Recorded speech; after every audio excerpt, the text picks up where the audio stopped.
Hello students. तो आज हमारा टॉपिक क्या है? द्रव्यमान और भार, वेट एंड मास। द्रव्यमान और भार, जैसे कि हर कोई जानता है, छोटे क्लास में आप लोगों में भी पढ़ा होगा कि भार क्या है और द्रव्यमान क्या है। ठीक है, एक जो होता है वेरिएबल होता है और एक जो होता है कांस्टेंट होता है। ठीक, यदि किसी वस्तु का भार हम ज्ञात करें तो उस वस्तु का भार अलग अलग जगहों पर कैसा होगा। किसी वस्तु के द्रव्यमान को मेजरमेंट करना चाहें तो उस वस्तु का द्रव्यमान क्या अलग अलग जगह समान होगा। ठीक, तो किसी वस्तु का भार 9.8 न्यूटन है तो इसका मतलब क्या है, इसी डिटेल्स पर, इसी टॉपिक पर हम डिटेल्स करेंगे। तो welcome to my YouTube channel. My name is Rajkumar Tiwari and you are watching the topic weight and mass, and this topic and this chapter and this topic जो बोल सकते हो आप is useful for class 9th CBSE and state board of student and the basis knowledge of class 11th students। ठीक है, and NEET and IIT basis पे। Okay, तो अब हम चालू करते हैं। सबसे पहले भार। भार का मतलब वेट, माने भार का ट्रांसलेशन होता है वेट। भार का मतलब वेट नहीं होता है, भार वेट। ठीक है,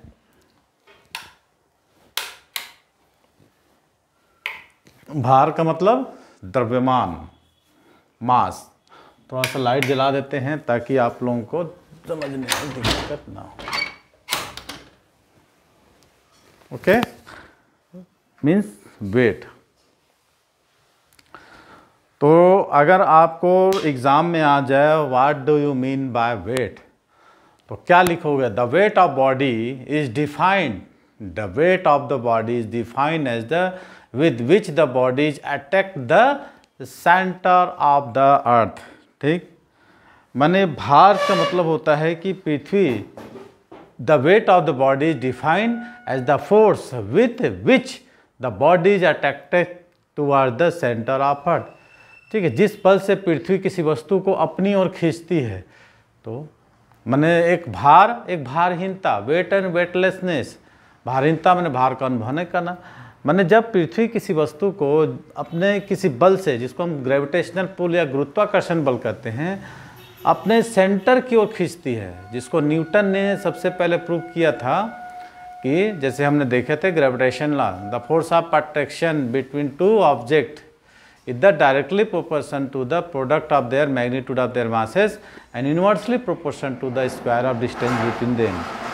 तो इससे हमने जी की वैल्यू देखा था, कैपिटल जी की हो, कि प्रत्येक ग्रह एक दूसरे को अट्रैक्ट करते हैं।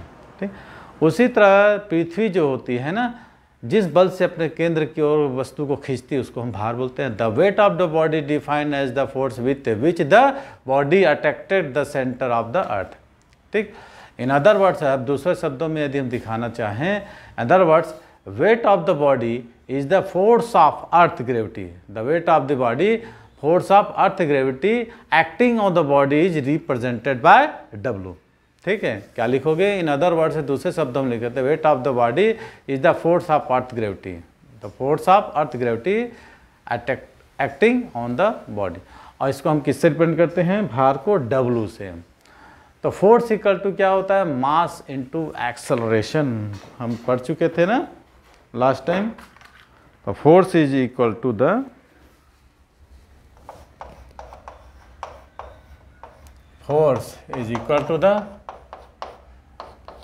मास इनटू एक्सेलरेशन।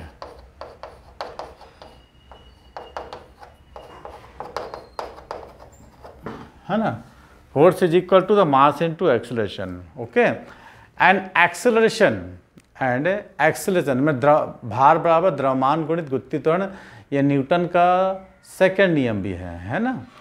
न्यूटन का सेकंड नियम से हम देखा था लास्ट चैप्टर में, the rate of change of momentum is the directly proportion the applied force and displacement is the always in the direction of applied force. ठीक है, समय में परिवर्तन की दर लगाए गए बल के अनुक्रमानुपाती होता है और इसकी दिशा उस लगाए गए बल की दिशा के होती है। द एंड मैं केवल and acceleration produce by the gravitational pull and the acceleration produced by the gravitational pull of earth is equal to क्या लिखेंगे जी, इसी को हम बोलते हैं एक्सेलरेशन ड्यू टू ग्रेविटी। ठीक है, क्या बोलेंगे, एक्सेलरेशन ड्यू टू ग्रेविटी। तो downward force acting of the body, क्या लिखेंगे, downward force acting of the body by force equal to mass into acceleration. तो F इक्वल टू हमने देखा था mg, ये ग्रेविटेशनल पुल है। तो gravitational force is the weight of the body, ये देखे थे हमने। But downward force acting on the body, downward force is acting on the body is wait W of the body. तो gravitational pull is the other words is the क्या हो जाएगा, wait of the body.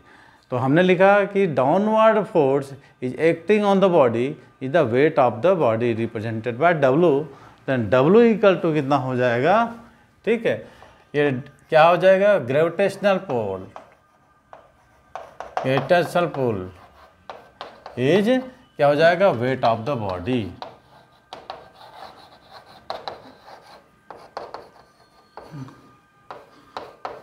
ठीक, तो ये जाएगा W is equal to mg, ये हो गया। तो इसका ऐसा यूनिट क्या होता है, वेट का न्यूटन। इसको किससे प्रेजेंट करते हैं, N से, NEWTON, न्यूटन। और CGS में क्या होता है, डाइन, DYNE। तो ये हमने देखा वेट का एक शॉर्ट नोट था, जिसको आप लोग आसानी से अपने एग्ज़ाम में इसको कैसे कैलकुलेट कर सकते हैं, लिख सकते हैं। तो गुरुत्वीय बल जो होता है वही आपका भार होता है, ग्रेविटेशनल पुल। ठीक है, अब हम करते हैं let us calculate the weight of the body the mass 1 kg। अब हम एक चीज़ की चर्चा करेंगे, यदि 1 किलोग्राम द्रव्यमान का भार कितना होगा। ठीक है, क्या डिस्कस करेंगे, calculate the weight of the body of mass 1 kg। Putting, अब इसमें पुट करते हैं, m is putting m equal to 1 kg और g की वैल्यू कितना होता है, 9.8 मीटर पर सेकेंड स्क्वायर। तो पुट कीजिए, W equal to mg, m की जगह 1 kg और g की जगह 9.8 मीटर पर सेकेंड स्क्वायर। तो 1 इंटू 9.8 और kg इंटू मीटर पर सेकेंड स्क्वायर, तो जाएगा 9.8 और इसकी वैल्यू क्या हो जाएगी, न्यूटन, है ना। तो W इक्वल टू क्या हो गया, 9.8 न्यूटन। ठीक है, तो W क्या हो गया हमारा, 9.8 न्यूटन। तो क्या लिखोगे इसको, Thus the weight of the body of mass 1 kg. Thus the weight of body of mass 1 kg is 9.8 Newton. Thus the weight of body, क्या लिखोगे, Thus the weight of body is mass of 1 kg 9.8। अब हम देखो कुछ following कुछ tips देते हैं, इससे हमको और क्लियर होगा। ये तो हो गया शॉर्ट नोट्स, आप तो एग्ज़ाम में छोटा में कैसे लिख सकते हैं इसको अपना।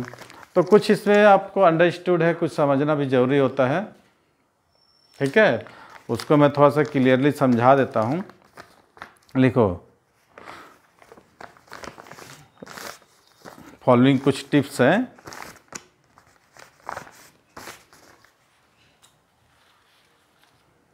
ठीक है,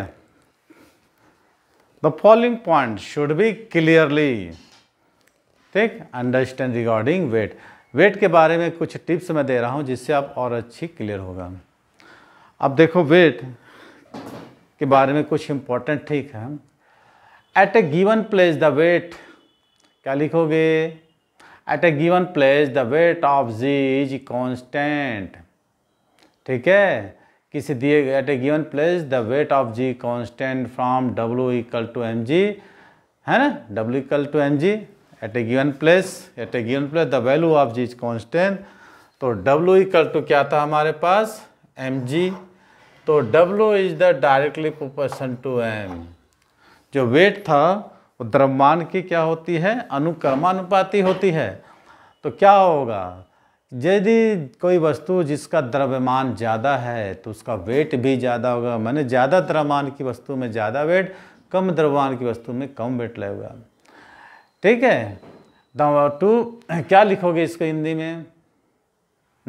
आप बताओ।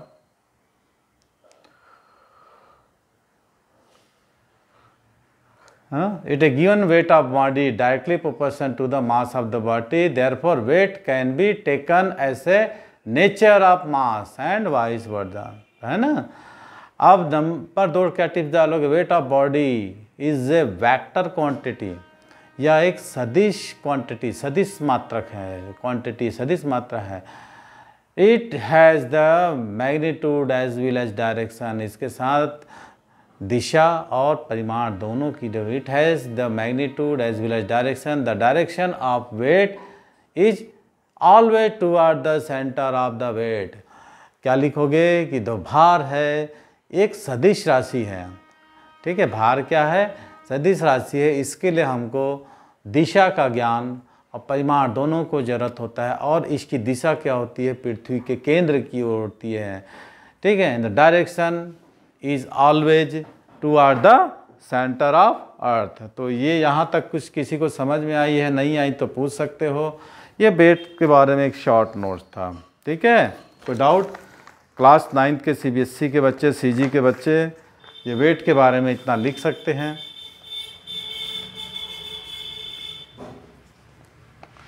ओके, तो इसके बारे में आसानी से आप लोग लिख सकते हैं। ओके, अब हम देखेंगे मास।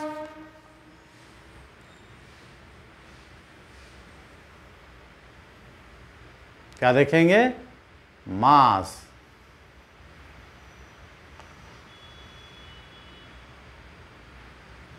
तो mass, the mass of body defined as the quantity of matter और material content in the body.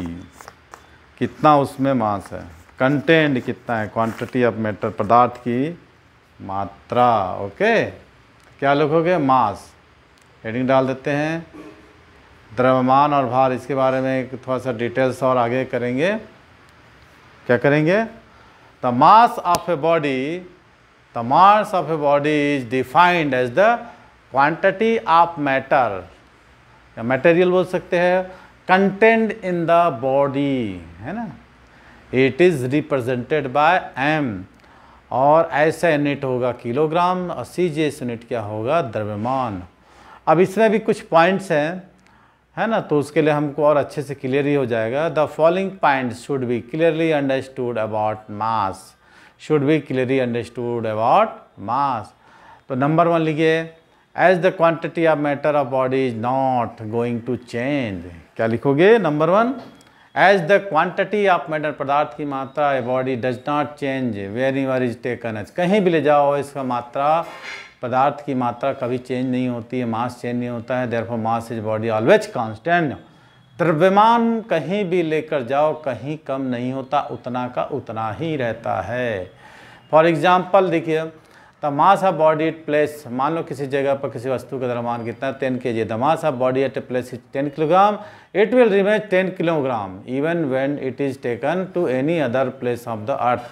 यदि किसी वस्तु का द्रव्यमान किसी जगह 10 किलोग्राम है, 20 किलोग्राम है, तो 10 किलोग्राम होगा, हम कहीं भी अर्थ में लेकर जाएंगे। ठीक, including even at the centre of earth.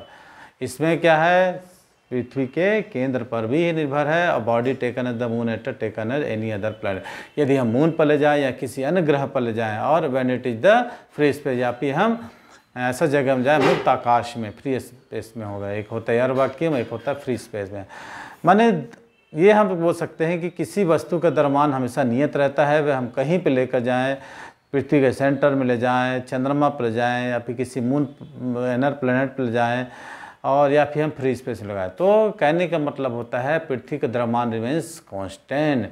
If, है ना, it mass of the body is place 10 kg, it will remains 10 kg even place it is taken for any other place on earth. Okay, अब number 2 क्या लिखेंगे? Mass of planet, नहीं, मास of body can never be zero. किसी भी वस्तु का द्रव्यमान कभी जीरो नहीं होता। वेट जीरो हो जा सकता है, वेटलेसनेस जिसको बोलते हैं, लेकिन मास जीरो कभी नहीं होगा।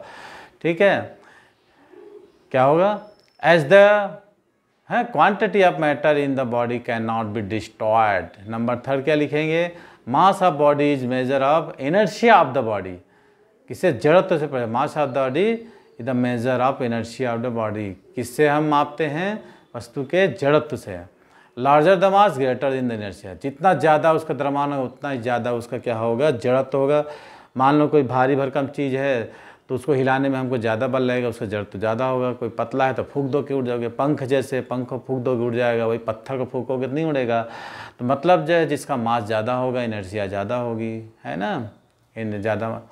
तो इस टाइप का है। और चौथा नंबर टिप्स क्या लोगे, mass of body is scalar quantity. Mass of the body is scalar quantity. Weight क्या था, वेक्टर था, तो mass of the body is the scalar quantity.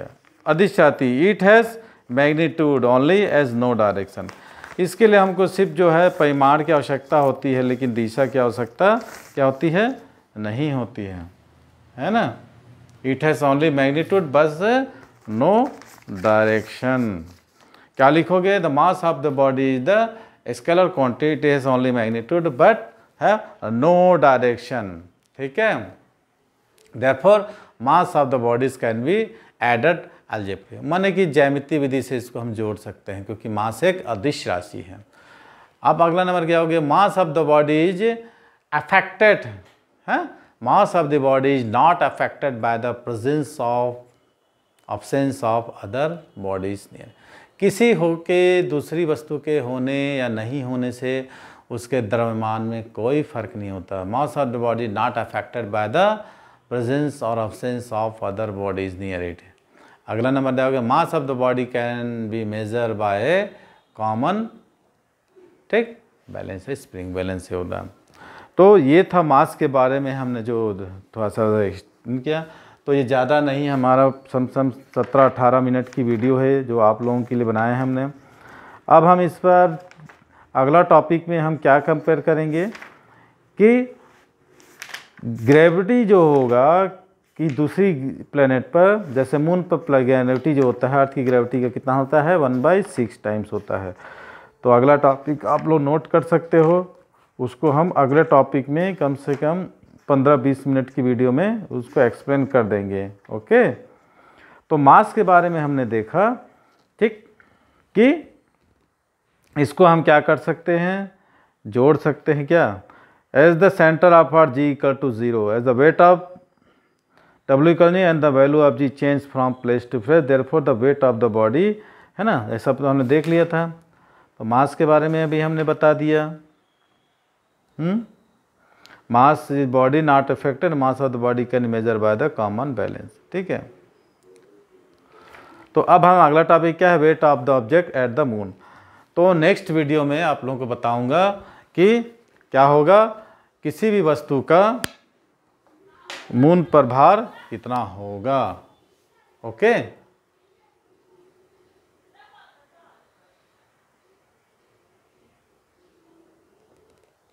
Okay, तो मिलते हैं हम अगली वीडियो में। तो वीडियो यदि पसंद आए तो लाइक कीजिए, शेयर कीजिए। ओके।